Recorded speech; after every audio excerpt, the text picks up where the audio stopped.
That's what this motion is all about, is saying, look, let's get back to common sense. Let's restore order and fairness. And I don't think that there's anyone in Canada who thinks that somebody who's been found to have a fake asylum claim should be given better health benefits than a Canadian taxpayer who's paid into the system their entire lives. Gang, what's up? Aaron here, Canadian Looney. Smash that like, hit subscribe. Let's get straight into the video. Canadian federal politics are absurd. Let's kick it off. Michelle Rempel Garner is the Conservatives immigration critic, and she's here with us in studio right now. Hi, Ms. Rempel Garner. Good to see you here. Thank you for making the time. Thanks for having me. I appreciate it. So I looked through the text of the motion that your party's team was kind enough to send over, and it looks like much of it is predicated. The changes you're suggesting are predicated, at least in part, on citing costs and how costs have increased as analyzed by the parliamentary budget officer. How much money would what you're pitching, what your party is pitching, actually save? It's a great question. So 10 years ago, the amount of money that this program was expending was about $66 million. I think today it's over $1 billion.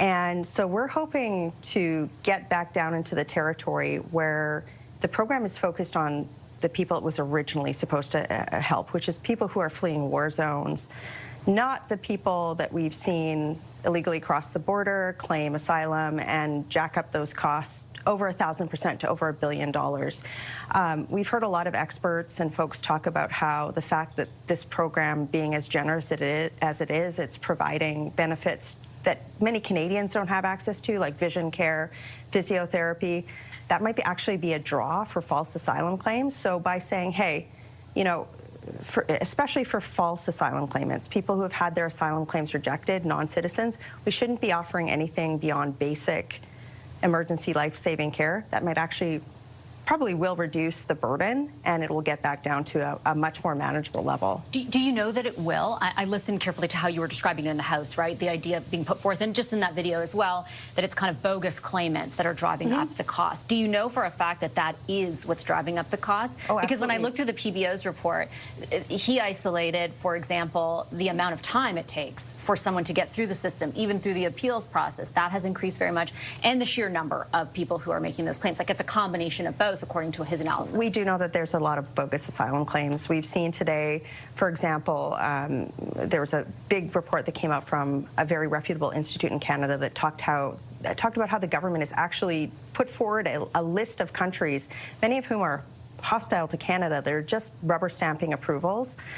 This is not how the asylum system used to be managed in the past. What we're seeing is because the backlog is so big, especially after the hashtag Welcome to Canada tweet in 2017, we're seeing more asylum claims being made that are probably not in the spirit of what the asylum system is supposed to support. So I think that it's well past time for the federal government to do something to reduce the amount of bogus asylum claimants that we've seen in the country, and certainly providing lucrative benefits that many Canadians don't have access to seems to be like a common sense solution to me. So their contention is that they are doing a couple of things to reduce that. That C-12, you know, half of the bill in their estimation is focused very much on having more control over the asylum system and being able to condense the wait times, which the PBO isolates as a big driver of the expanded cost of this program. They also have made changes that come into effect on May 1st, I believe, to some of the aspects of this program that I think the calculation is would save about $138 million. See, I don't buy any of this. So there's over 300,000 people currently in the queue just today. When you compare that to 10 years ago, it was less than 10,000. So that's a huge inventory of people. Some people who've been waiting, like you said, for years to have their claims even reviewed. And we know many of, just by statistics, that many of those people have bogus claims. So that's a problem. But how do you know that? Just to be clear, well, we know that from the government's anecdotal evidence. Yeah, well, we know that from the government's own statistics that they put out, and even just from programs like the hotel costs, right? Like we've talked, and I know you've talked about on your show the fact that the government spent over $1 billion housing many people who have found to have had bogus asylum claims in hotels in the country. So I think, look, across the board, we want to have an open and welcoming system that people who are facing legitimate persecution can find refuge in Canada. But that's not what's happening now. We're seeing people illegally cross the border, make fake asylum claims, and frankly, people who have overstayed their visas make bogus asylum claims. We need to stop the draw on the system, or the incentive to abuse the system by reducing some of the benefits that make it very lucrative to do so. And that's what this motion is all about, is saying, look, let's get back to common sense. Let's restore order and fairness. And I don't think that there's anyone in Canada who thinks that somebody who's been found to have a fake asylum claim should be given better health benefits than a Canadian taxpayer who's paid into the system their entire lives. No, I completely understand the point that you're making there. I think a couple of things, and I would say, like, I have interviewed many different successive immigration ministers on this file to ask about those things. But I've seen them all too. But a couple of things, right? And I understand the concern that the ability exists to abuse the system. But do you have, like, quantifiable evidence that that is, like, why they're coming here? And even in the PBO's own analysis, it showed that on average, even though the number of people making claims under this system, this program, have gone up, it's still on average less than what the average Canadian cost to the healthcare system. It's not like they're, the burden of it is overwhelming it to the point that this is the single thing causing all the delays that people are facing or the issues in the healthcare system. I just wonder how fair the characterization is. We have a major study in front of the Immigration Committee right now where we've had people come in, even just today, and say that certain government decisions that the federal government has made is likely incenting people to abuse the system. So, and I mean, it's just logic too. I mean, if we're offering free hotel rooms, years-long review, every social welfare benefit, better benefits on healthcare than Canadian gets, I think logic dictates that people are going to make fake claims to abuse the system. So I think that everybody agrees that that's a situation we don't want to be in. So it makes sense that we say, why don't, like, this is low-hanging fruit. This is easy things that the Liberals could do right now to change the incentives to potentially abuse the system. So that's why this motion is just like, look, let's not give better health benefits to people that have bogus refugee claims than Canadians get. I think that that's something that I would hope all Canadians agree on so that we can restore consensus in Canada's immigration system. But don't you have to know how many of those claims are actually bogus? And is the solution taking them all away? No, sir, pardon me. Is the solution taking them all away from people who genuinely might need them? But that's not what we're saying. The motion says for bogus refugee claimants. It's focused on that. So people who are waiting an appeal on their denial, their asylum claim. But they've already had their asylum claim rejected. So at that point, you're saying? Yes, I think that should be the case. People who have had their asylum claims rejected, we need to start getting to a point back to restoring the spirit of the law in Canada. We made many different amendments. We proposed many amendments to Bill C-12 that you mentioned so that we're getting back to the spirit of the law, which is people have the right to due process in Canada, but they shouldn't have the right to endless appeals while receiving better benefits than Canadians get. I think that like, when we talk about the crumbling immigration consensus in Canada, it's the fact that we've diverged from common sense positions like that way to the far left on things that people don't agree about. We need to come back. And that's what the motion says tomorrow, and I hope that the Liberal government will agree.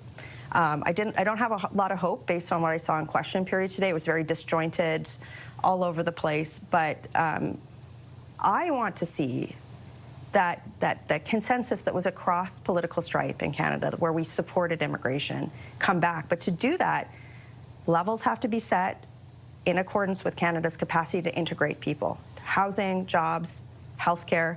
And this motion just says, look, if somebody's been found to have a fake asylum claim, maybe we shouldn't be giving them better benefits than somebody who, let's say, has paid their whole life into the system and can't get access to, let's say, a hip replacement right now. Do you know how many of those people were actually accessing those services, though? Well, we do. We have a pretty good idea. I'll give you 2 points. So we do have the statistics on how many people make a bogus claims, right? And that's, give or take a bit, roughly half.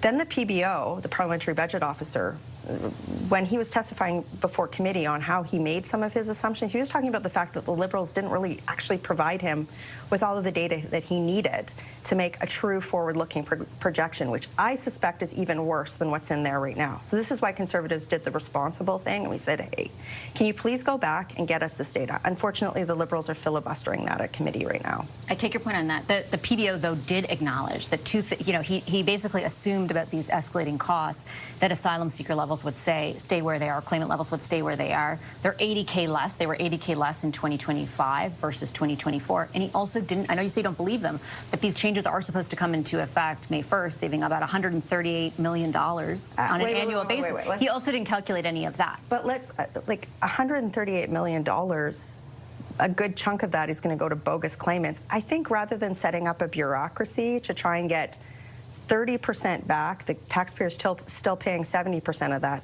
I don't think that's a great use of taxpayer dollars. I'd rather that we just don't pay for anything beyond emergency life-saving care for somebody that's been found to have a fake asylum system claim in Canada.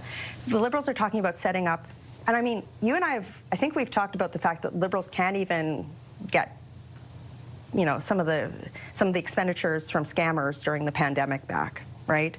How are they going to? I don't think that they're going to be able to collect this money. I think it's more humane than just sort of brandishing everyone in the same way. Somebody who's made a false asylum claim, who has gone through due process in Canada, they probably should leave the country, and we shouldn't be prioritizing them to have anything beyond emergency life-saving care. I think having due process in the asylum system and then having access to life-saving care, I don't think a lot of Canadians would say that somebody in that situation should have access to vision care, physiotherapy. And we have to start having these hard conversations, right? Because we've seen the consensus for immigration in this country crumble. And if we can't get back to this common sense positions where most Canadians agree, then we have a problem. So this is why we have a common sense motion that is going to restore that principle of order and fairness to Canada's immigration system, and hopefully get back to, you know, I'm really worried about this, and that's why we've been putting forward these types of solutions. But no, we can't, there has to be a line drawn, right? Okay, I'm going to leave it on that note. Thank you very much. Appreciate you making the time. Michelle Rempel Garner is... Canadian federal politics are absurd. My name's Aaron. This is Canadian Looney. If you've enjoyed our video, smash the like, hit subscribe. That is it. Thank you all so much for watching. Get your Canadian federal politics right here. Ciao for now, gang. Catch you in the next one.